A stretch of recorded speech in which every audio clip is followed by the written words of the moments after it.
देखो ये हमारा 4 फोल्ड कपड़ा हो गया। ठीक है, जिसको जिस भी चीज़ में आप लोग को कहीं पे भी लगे कि यहाँ पूछना है तो पूछ लेना। ठीक है, हमारे पास है तीरा 12 इंच का, यानी कि 12 इंच का तीरा है और 29 इंच की चेस्ट है, कमर 27 है, हिप इन लंबाई जो है इनकी वो हमें 13 इंच की लेनी है। ठीक है, कमर 27 नहीं है, कमर 25 है इनकी। ठीक है, तो ये हमारा नाप है। हाँ, तो सबसे पहले हम यहाँ पर अपना तीरा ले लेंगे।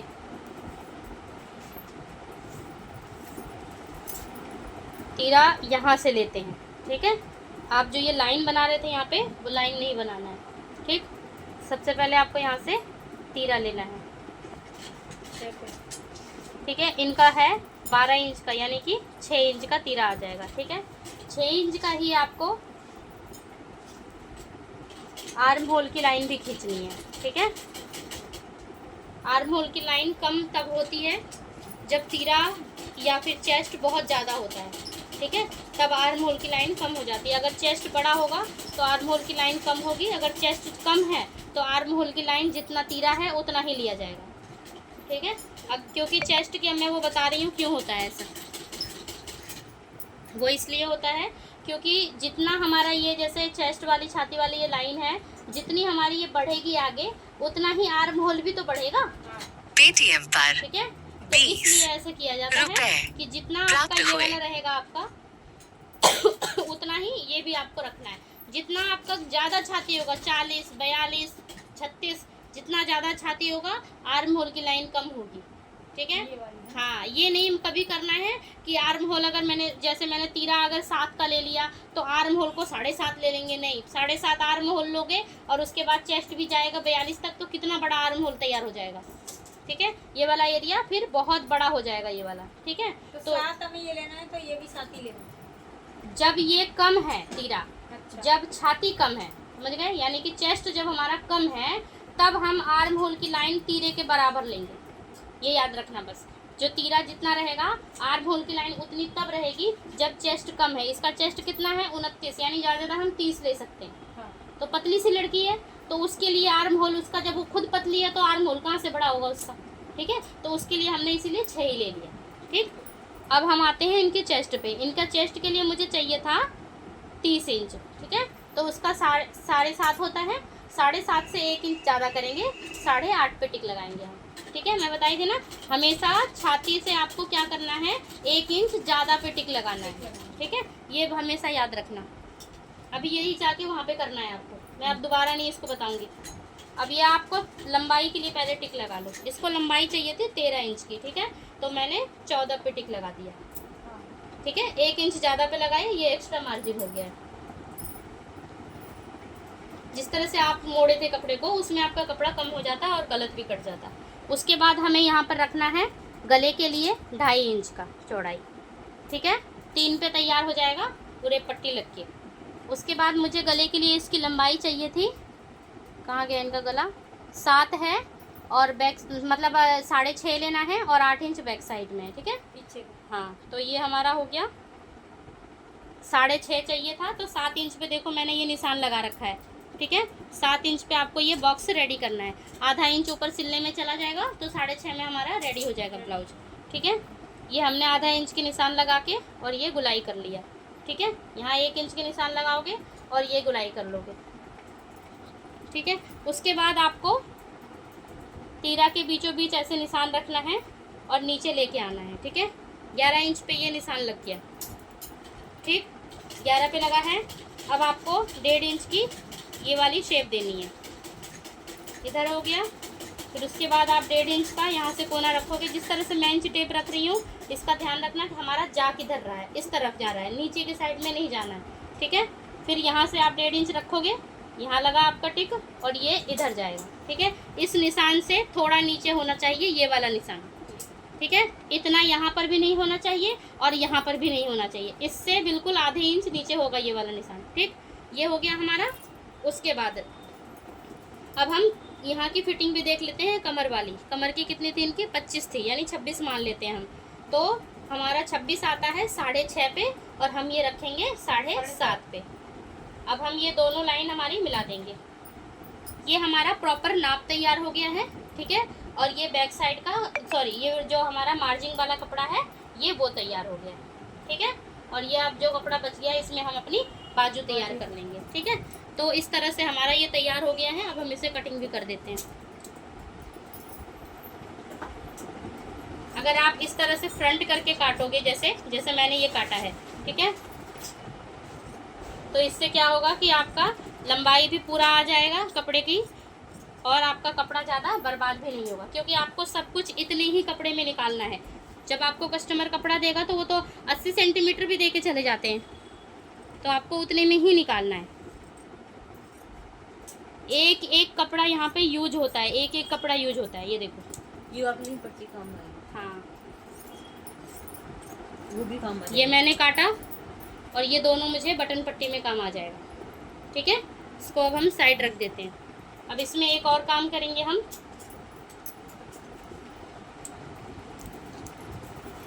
आधा इंच यहाँ पे लेंगे और इसको डाउन करेंगे। उधर हो आप, इधर आ जाओगे, मैं कहाँ से बताऊंगी फिर। इस साइड को ऐसे आओ ना।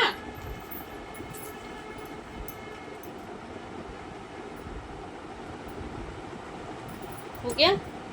और अब हम इसे भी काट के हटा देंगे। ध्यान रखेंगे गले के पास से नहीं काटना है, वरना गला छोटा हो जाएगा। कंधे की तरफ से ये डाउन करना है, ठीक है। देख लेंगे ऐसे करके, कोई जॉइंट तो नहीं रह रहा है। अब हम इसको उठा के हटा देंगे और इसको हम छापेंगे दूसरे साइड भी। ये कौन सा ब्लाउज है? साधारण ब्लाउज, सादा ब्लाउज है ये, ठीक है। इसके ऊपर ही रख देते हैं। जो काम जिस वक्त करोगे उसी वक्त आपको इसको ख़त्म भी करना है। इसको छोड़ना नहीं है, यहीं पे तुरंत लगाना है निशान, वरना बाद में मिट जाएगा ये, ठीक है।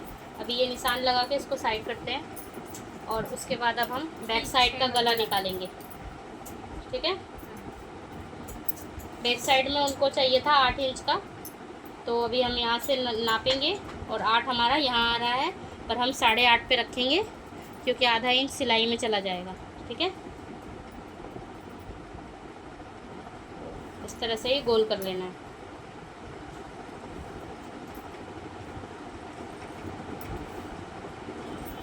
इस कस्टमर ने मुझे बहुत डरते डरते ही पिछली बार डाला था। इसने तीन ब्लाउज थे, 2 सूट थे, 5 कपड़े थे इसके, और बाद में इसको अच्छा लगा, एक बार में ही फिटिंग दे दिया मैंने। अभी फिर कल 2 ब्लाउज डाल के गई। ये हो गया हमारा। बैक साइड की प्लेट जो हमारी लगती है वो भी बता दे रही हूँ कितने पे लगेगी। 3.5 का कम से कम आपको लेना है यहीं से, ठीक है।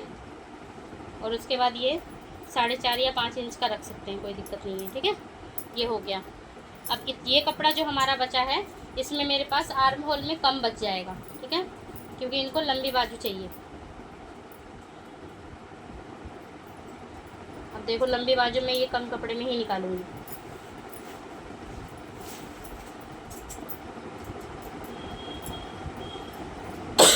ये मैक्सिमम हमारे पास 9 इंच का होना चाहिए, ठीक है। 10 है, कोई दिक्कत नहीं है, आराम से हो जाएगा, है ना। इसको बराबर करेंगे पहले। इस तरह से कम करके रखना है आपको, ठीक है।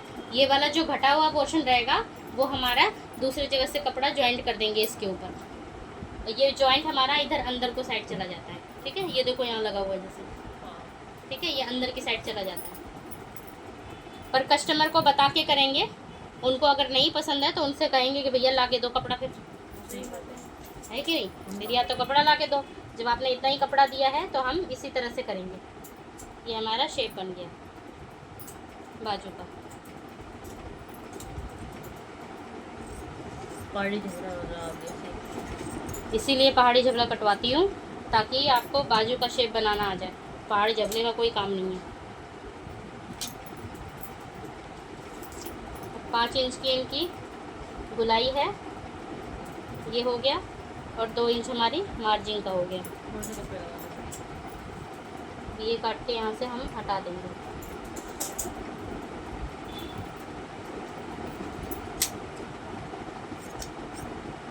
अब अगर हम चाहें तो यही वाला कपड़ा हमारा यहाँ पे जॉइंट हो जाएगा।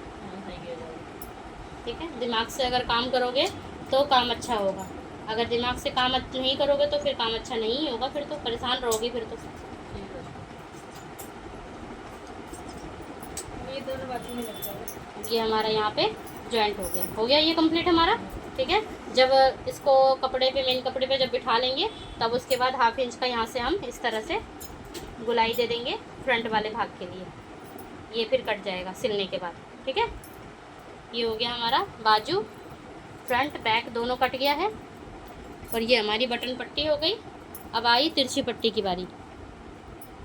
तो ये जो बाकी के कपड़े बचे हुए हैं इनको हम एक के ऊपर एक रख देंगे। ये जितने ये वाले कपड़े बच रहे हैं, जिनको किसी को अगर तिरछी बटन लगवाना है या फिर कई बार लंबाई में कम वम पड़ जाता है तो इन्हीं कपड़ों को लगा के हम फोल्ड करते हैं अंदर के साइड में। ठीक है, ये हटा देंगे। तिरछी पट्टी आपको 1.5 इंच की लंबाई में 2 इंच की कम से कम रखनी है। निशान लगा लेना इस तरह से पहले और फिर काट लेना। तो तुम्हें आप लोग को बताना है इसलिए मैं निशान लगा रही हूँ, मैं तो ऐसे ही काट लेती हूँ। जॉइंट करना पड़ेगा, लगाना पड़ेगा। कटिंग पूरी एक बार में कंप्लीट होनी चाहिए। ये नहीं कि अभी मैं ब्लाउज काट ले रही हूँ, बाद में बाजू काट लूँगी, उसके बाद तिरछी पट्टी काट लूँगी, तो उस तरह से कभी भी आप सिलाई पे फोकस नहीं कर पाओगे। सारे काम एक समय में ही ख़त्म होना चाहिए। सिलाई को आप सिलते टाइम भले थोड़ा अभी सिल रहे, थोड़ा बाद में भी सिल देंगे, लेकिन कटिंग को अगर आप बार बार करोगे तो वो आपका हमेशा गलत ही होगा। भूल जाओगे कि कितना क्या काटा है, क्या नहीं काटा है, या फिर कई बार ऐसा होता है कि टुकड़ा इधर से उधर हो जाता है।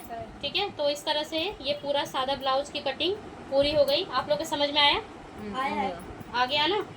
तो अब करो, और कोई दिक्कत होगी तो बताना, आप पूछ लेना। ठीक है,